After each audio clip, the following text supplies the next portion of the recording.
আওয়ামী লীগ সরকারের পতনের সঙ্গে সঙ্গে বদলে গেছে সারা দেশের পরিবহন খাত। বেশিরভাগের দখল নিয়েছেন বিএনপি পন্থীরা, পিছিয়ে নেই জামায়াত ইসলামীও। কিছু কিছু এলাকায় বিএনপির সঙ্গে ঐক্য গড়ে নিয়ন্ত্রণ করছে জামায়াতের লোকজন। পরিবহন শ্রমিক ও চালকদের দাবি, চরম নৈরাজ্যের অবসান হয়েছে। পরিস্থিতি কিছুটা উন্নতি হলেও চাঁদাবাজি চলছেই।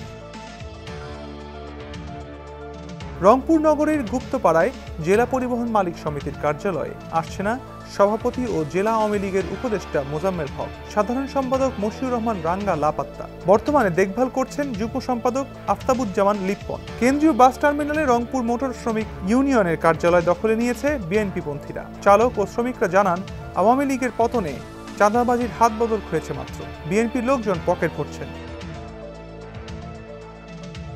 সরকার পতনের পর কমিটি বিলুপ্ত করেন রাজশাহী সড়ক পরিবহন গ্রুপের সভাপতি নাজিম উদ্দিন। নিজেকে আহ্বায়ক ঘোষণা করেন বিএনপিপন্থী গৌতম মোহন চৌধুরী। মোটর শ্রমিক ইউনিয়নের দায়িত্ব নিয়েছেন বিএনপি সমর্থিত শ্রমিক নেতা রফিক আলী পাখি। তার দাবি, ইউনিয়নের সাধারণ সম্পাদক মাহতাব হোসেন তাকে বসিয়েছেন। মালিক ও শ্রমিকরা বলছেন, নতুনরাও চাঁদাবাজি করছেন। চাঁদাবাজি থামাতে মালিক সমিতি স্থানীয় পত্রিকায় বিজ্ঞাপনও দিয়েছে।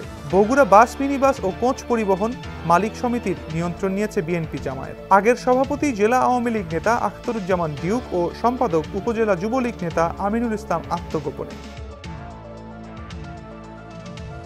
সোনাডাঙ্গা বাস টার্মিনালের 4টি মালিক সমিতির 2টির নেতৃত্বে পরিবর্তন হয়েছে। সড়কে চাঁদাবাজি থামেনি। সরকার পরিবর্তন হলেও কমিটি কার্যকলাপ বদলায়নি। আগের মতোই চাঁদাবাজি চলছে। খুলনা মোটর শ্রমিক ইউনিয়নের আওয়ামী লীগ পন্থী নেতারা পালিয়ে গেছে। বিএনপির কবজায় বরিশালের 2 টার্মিনাল। বরিশাল নগরের নথুল্লাবাদ কেন্দ্রীয় ও রূপাতলী বাস টার্মিনালে দাঁড়ালে স্টাফ ফির নামে চাঁদা আদায় বন্ধ হয়ে গেছে। টার্মিনাল 2টি নিয়ন্ত্রণে আওয়ামী লীগ পন্থীরা এখন আসছেন না। 5 আগস্টের পর বিএনপির উপদেষ্টা পরিষদের সদস্য মুজিবুর রহমান সারোয়ারের ভাই টার্মিনাল 2টি দখলের চেষ্টা করলে বাধা দেয় তার বিরোধীরা। এ নিয়ে উত্তেজনা দেখা দিলে শেষ পর্যন্ত কেউই প্রকাশ্যে দখল নেননি। তবে আড়াল থেকে সারোয়ারের ভাই মোশাররফ হোসেনই কলকাঠি নাড়ছেন। একই কৌশলে রূপাতলী টার্মিনালের নিয়ন্ত্রণ নিয়েছেন মহানগর বিএনপি সদস্য সচিব জিয়াউদ্দিন শিকদার। চট্টগ্রামের আওয়ামীপন্থী পরিবহন মালিক নেতাদের অনেকেই গা ঢাকা দিয়েছেন। এখন পর্যন্ত দখলের মতো ঘটনা ঘটেনি। পরিবহন মালিক ও শ্রমিক নেতারা নানাভাবে চাঁদা আদায় করছেন, তবে নিয়ন্ত্রণ নিতে সংঘবদ্ধ হচ্ছেন বিএনপিপন্থীরা। আরাকান সড়ক পরিবহন শ্রমিক ইউনিয়নের সাধারণ সম্পাদক মোহাম্মদ মুসা বলেন, অটো টেম্পো ও হিউম্যান হলার থেকে প্রতিদিন 30 টাকা নেওয়া হয়। সরকার পতনে ময়মনসিংহ বিভাগীয় শহরের পরিবহন খাতের চিত্র বদলে গেছে। নগরীর ঢাকা ময়মনসিংহ বাস টার্মিনাল সহ বিভিন্ন বাস স্ট্যান্ডে যানবাহন থেকে চাঁদা আদায় বন্ধ থাকায় বিরাজ করছে স্বস্তি। এদিকে 33 বছর পর ময়মনসিংহে ব্রহ্মপুত্র নদের বাংলাদেশ চীন মৈত্রী সেতুর টোল আদায়ও বন্ধ রয়েছে।